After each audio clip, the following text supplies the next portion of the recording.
We are going to continue with chapter number 15, Life Processes in Living Organisms for Standard 9th, subject Science 2. In part 1 of the video, we studied root pressure, and under root pressure, we have studied that root pressure is one of the forces to raise water from the stem into the leaves. But children, this force alone cannot push water up to the top of tall trees. So plants make use of another strategy to move water in the xylem to the topmost part of the plant, and this mechanism is called as transpiration pull. So this is part 2 of the video.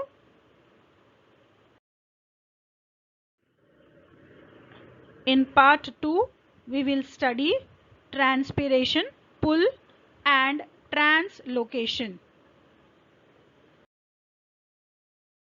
Before directly moving on to transpiration pull, let us try to understand the meaning of the term transpiration with the help of a simple experiment.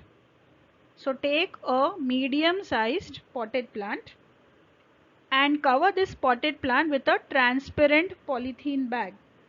Tie the mouth of the polythene bag to the base of the stem.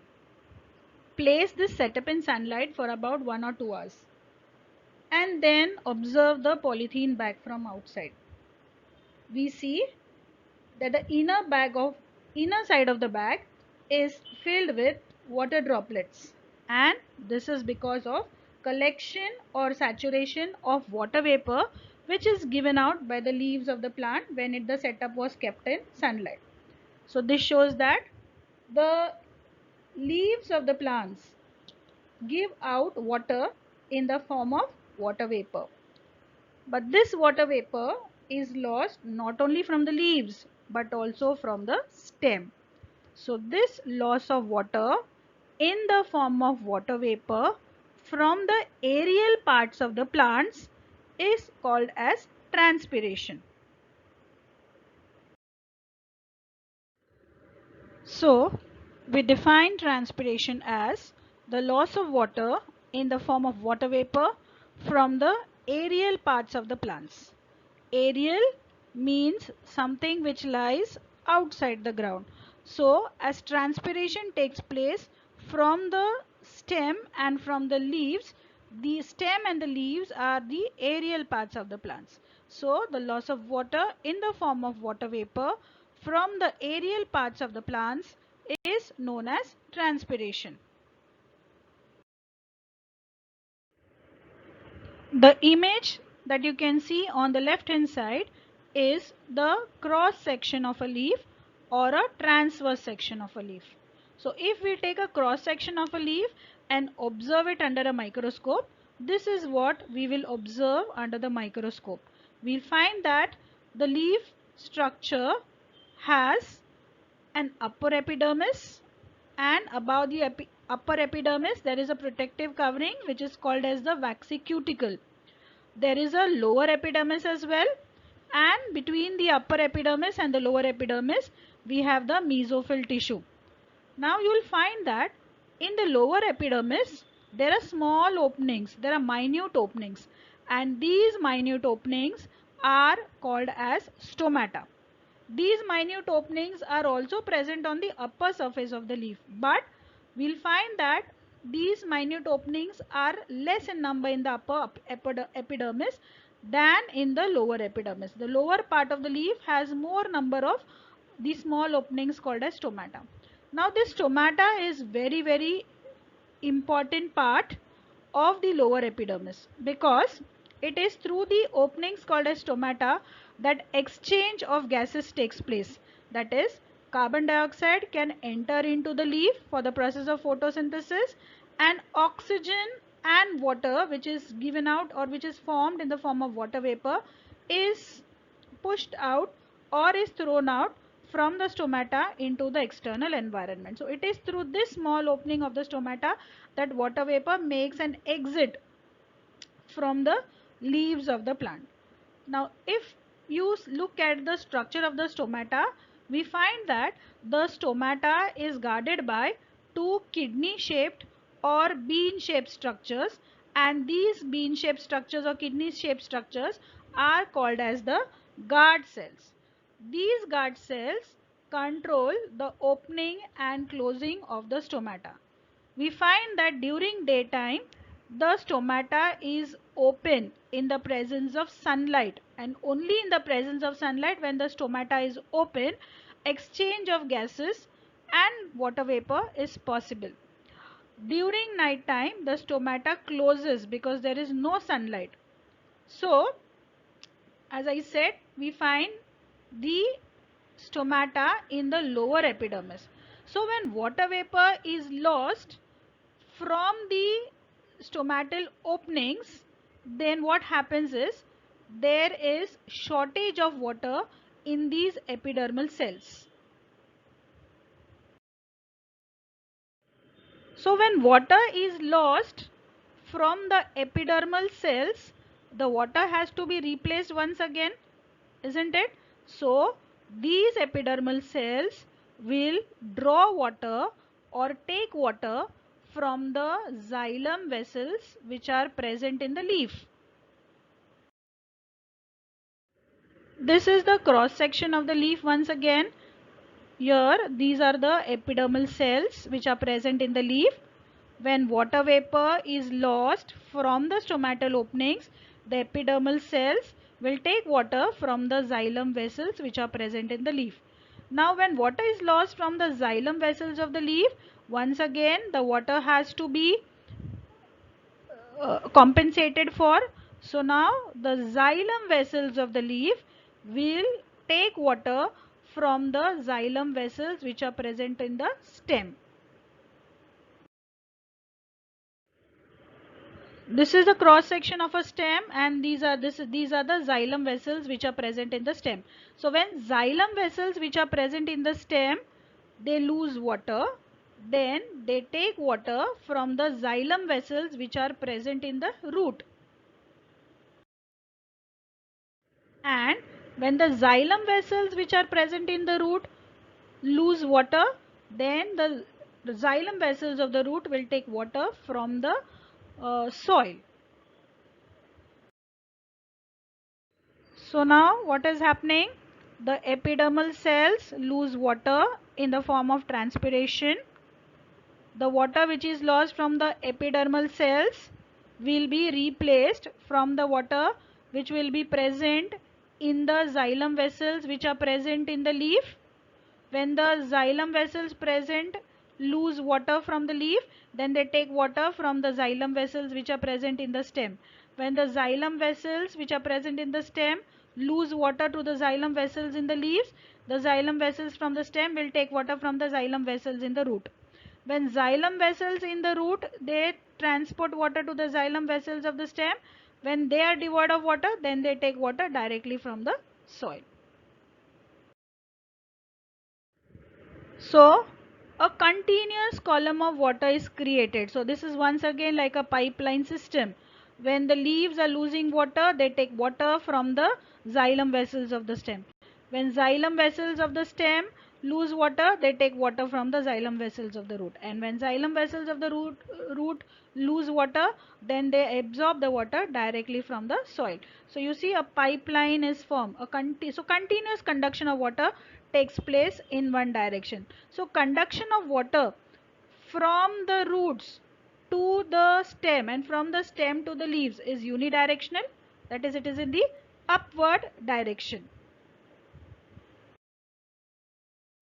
So the process of transpiration helps in distribution of water and nutrients to the highest part of the plant, but this happens only during the daytime. What is the reason? It is because the stomata is open only during the daytime in the presence of sunlight. Then what about night? What if the plant requires water at night? Then in that case, it is the root pressure which performs an important function of pushing up water during the night time. Let us study the mechanism of translocation.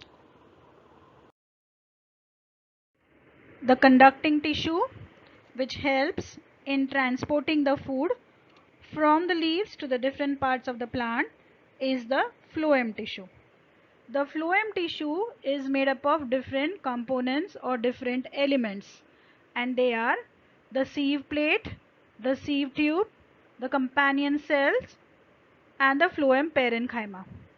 The sieve plate and the sieve tube form the sieve elements. So this is the sieve plate, and this elongated tube like structure which is in connection with the sieve plate is a sieve tube. So together these two form the sieve elements, and the sieve plate and sieve tube helps in exchange of food materials between the cells. The companion cell is an element which is in close association with the sieve element. This is the sieve element and these are the companion cells. So you see the companion cells are closely associated with the sieve elements. The food which is made by the leaves is transported to the sieve elements through the companion cells. The next element of the phloem tissue is the phloem parenchyma. Well, the main function of the parenchyma tissue is storage of food. So, phloem parenchyma carries out the important function of storage of food in some plants.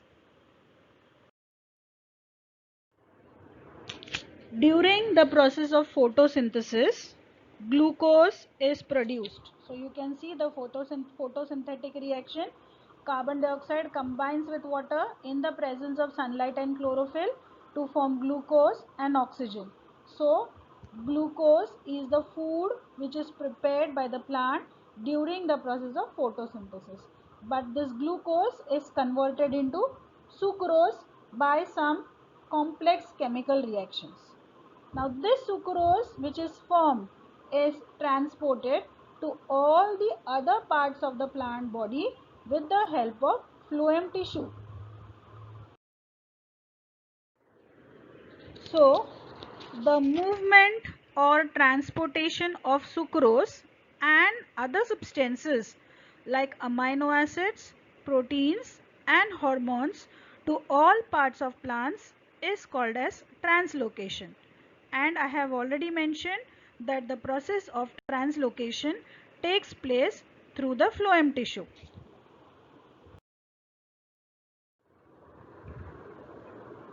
So the process of translocation takes place between the parts where the food is made. And where is the food made? The food is made in the leaves. Therefore, leaves are called as the sources for making the food. The food made by the leaves is transported to all the other regions of the plant which cannot prepare their own food. So which are those other parts of the plants which cannot prepare their own food? The stem, the roots, fruits, flowers, buds. So the other parts of the plants receive the sugar or the food from the sources, that is from the leaves. So those parts of the plants which receive the food from the sources or the leaves are called as the sinks.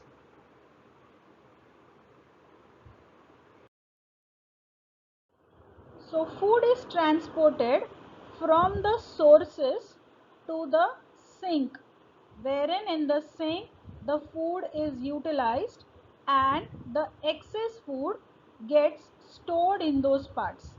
Since the food is transported from the source to the sink, the process of translocation is also called as the source sink theory. The process of translocation of food takes place through the conducting tissue called as phloem. The phloem is arranged in long continuous strands called as the vascular bundles, and these vascular bundles are present in the roots, the stems, into the leaves as veins. Now if you look at the components of the phloem tissue in the diagram, you will find that The sieve tubes are elongated tube-like structures and they have perforations or openings or pores to allow the flow of substances in the upward as well as in the downward direction.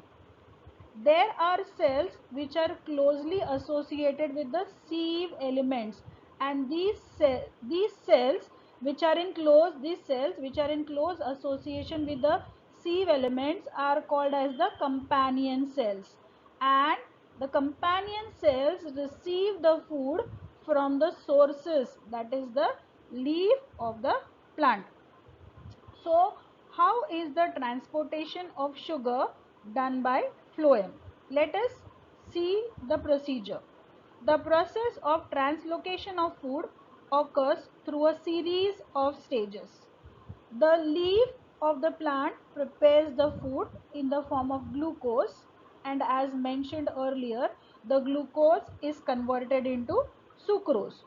The sucrose, here you can see the food particles are shown in the form of red colored particles. So the sucrose will first enter the companion cells, and from the companion cells the sugars are transported into the sieve elements. So here what is happening now? The concentration of sugar in the sieve elements builds up. यानी यहाँ पे अभी sugar molecules increase हो जाते हैं, number of sugar molecules increase हो जाते हैं. तो because of the high concentration of sugar in the phloem draws water from the xylem vessels.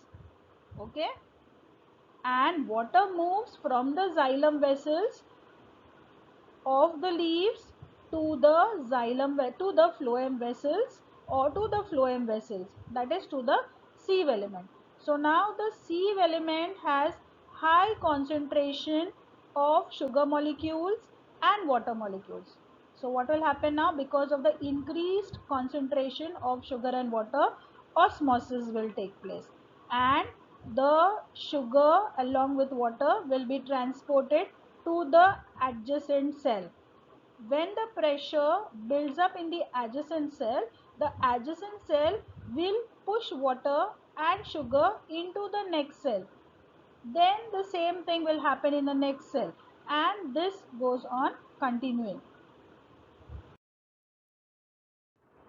So what happens? The food material moves from one sieve to another sieve tube, and in this way sugars are translocated to the sink cells. That is, the sugars will move from the phloem of the leaf to the phloem of the stem, from the phloem of the stem to the phloem of the roots, and that is how the sugars are translocated or transported to the different parts of the plant, like the stems, the roots, the flowers, the buds, etc. But what about water? The water is moved back into the xylem vessel.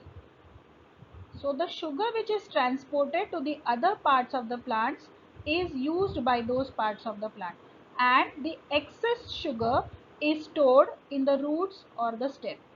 The process of translocation requires high amount of energy, and this energy is taken up from the ATP molecules.